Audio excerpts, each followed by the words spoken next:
Bonjour à tous, aujourd'hui petit exercice sur les inégalités encadrement. On va considérer trois réels, donc éléments de l'intervalle 0,1 et ici ouvert en 0, c'est-à-dire donc strictement positif et inférieur ou égal à 1. D'accord? Montrer donc ici deux inégalités. Tout d'abord, remarque, il n'y a rien de très difficile. On va aller assez vite. Donc on nous dit que A, B et C sont dans 0,1. Donc on traduit ça simplement à est strictement donc plus grand 0, inférieur ou égal à 1. Pareil pour B. Pareil pour C.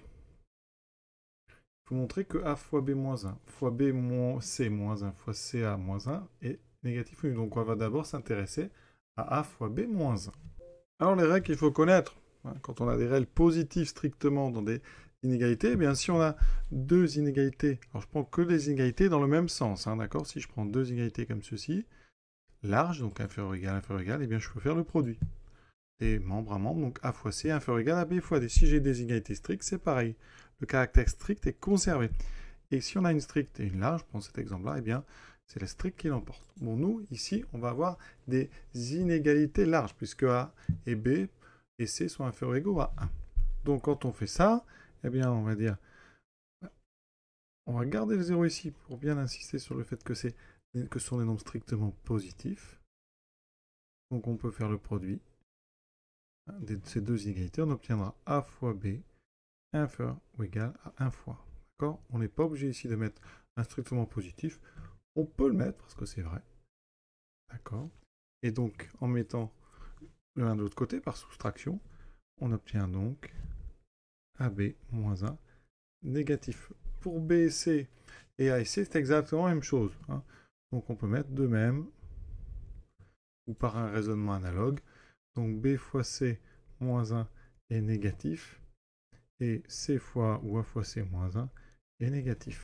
Alors, autre façon de faire, parce qu'on est là pour apprendre des choses, on a ici cette inégalité. On peut la multiplier par B qui est strictement positif, donc B fois 0 est strictement plus petit que AB. Quand on multiplie par un nombre strictement positif, les inégalités sont conservées. Ici, j'aurai inférieur ou égal à B, mais B est lui-même inférieur ou égal à 1, donc par transitivité. La transitivité, c'est quand vous dites A plus petit ou égal à B, B plus petit ou égal à C, donc A plus petit ou égal à C. Donc ici, effectivement, j'obtiens AB inférieur ou égal à 1, donc AB moins 1 négatif. C'est une autre façon de procéder en utilisant une multiplication par B qui est strictement positif. AB moins 1 est négatif, BC moins 1 est négatif, donc produit de deux nombres négatifs, AB moins 1 fois BC moins 1 est positif. À côté, on va multiplier par CA moins 1 qui lui est négatif. On a donc le produit d'un positif par un négatif ou nul. Donc, eh bien, le produit d'un négatif par un positif, c'est un négatif. Donc, AB moins 1 fois BC moins 1 fois CA moins 1 est donc négatif. Alors ici, on fait un petit peu attention. D'abord, parce que ce n'est pas la même propriété que j'utilise. Ici, j'utilise une propriété sur les nombres négatifs. D'accord? Alors, ce qu'on pourrait faire, si vous vouliez réutiliser la même, eh bien, on va mettre donc, ça veut dire que moins AB moins 1 est donc positif, moins BC moins 1 est donc positif. Je peux faire le produit de ces deux inégalités, puisque j'ai des nombres positifs, et donc le produit va faire disparaître les deux moins. Par simplification, j'aurai bien le produit qui est positif. Ici, eh bien, vous avez une égalité avec positif, négatif, donc ce n'est pas le même sens, on ne fait pas le produit. Si on voulait faire le produit, il faudrait que je dise que moins CA moins 1 est positif, je ferai le produit, j'aurai un moins qui apparaît, et par multiplication par moins 1, j'inverserai le sens de cette inégalité. Voilà donc pour la première question. Pour la deuxième question, en déduire, donc on va partir de là et on va développer. Alors pour développer, je vais aller doucement, on pourrait le faire directement, vous avez 2 termes fois 2 termes fois 2 termes, ça fera 8 termes. Donc là, je vais plutôt m'occuper des deux premiers, donc A, B, 2C, moins AB, moins BC, plus 1. Tout ça fois CA, moins 1. Je vais mettre dans l'ordre alphabétique, donc je mets AC, et je redéveloppe. Donc AB2C, AC. Ça donne donc A2B2C2, moins AB2C. Ensuite, je m'occupe de AB. Donc moins AB, donc j'ai A2BC, moins AB fois moins 1, donc plus AB. Moins BC, AC, donc ABC2, plus BC. Ensuite, plus AC, moins 1. Et je dois avoir 8 termes. 1, 2, 3, 4, 5, 6, 7, 8. C'est bon. Maintenant, on fait le bilan. J'ai donc ici, en premier, A2, B2, C2. Je vais regrouper par nature. Donc ici, j'ai donc A2, BC, moins A, B2C. Vous voyez, il y en a un qui est au carré.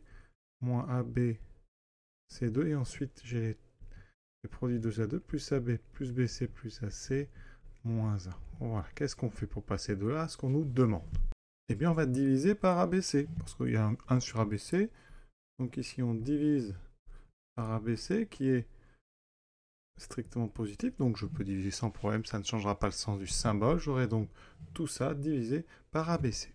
Et ensuite, je vais séparer en plein de petites fractions. Tout ça, hein, c'est des implications. Donc, alors, on a A2, B2, C2 sur ABC. Et on va simplifier tout ça après. A2, BC sur ABC, moins AB2C sur ABC, moins ABC2 sur ABC, moins plus AB sur ABC, plus BC sur ABC, plus AC sur ABC. Il manque le dernier. Et on n'a plus qu'à simplifier chacun des, ici, 8 termes. Donc là, A2A, B2B, C2. Donc il me reste ABC. Moins ici, alors je vais vous montrer tout ce qui simplifie. B, C, A carré, il me restera A. Donc ici, il me restera moins A. Ensuite, donc ici, moins. A et C se simplifient. Les B, il me reste donc B, etc. D'accord? Donc vous avez bien compris, ici ça fera moins B, moins C pour celui-ci. Encore les A se simplifient, les B aussi, et les C carré sur C donne C. Là, AB se simplifie, il me reste en haut 1, donc 1 sur C. Pour l'autre, c'est 1 sur A. L'avant-dernier 1 sur B, et là il me reste moins 1 sur ABC. On a presque terminé. Alors là, on nous donne une égalité avec super ou égal. Là, j'ai un for, donc on va d'abord mettre les choses du bon côté. D'accord? Donc, tous ceux qui ont des plus, on les laisse à gauche. Alors, 1 sur A, plus 1 sur B, plus 1 sur C. 1 for égal à A plus B plus C. Et c'est lui qui change de côté, plus 1 sur A, B, C. Voilà. Et si on écrit ça de droite à gauche, donc A plus B plus C plus 1 sur A, B, C. Et donc, super ou égal à A plus B, pardon, 1 sur A, plus 1 sur B, plus 1 sur C, plus ABC. C'est QFD, hein, c'est bien ce qu'il fallait démontrer. Ce petit exercice est terminé. À très bientôt.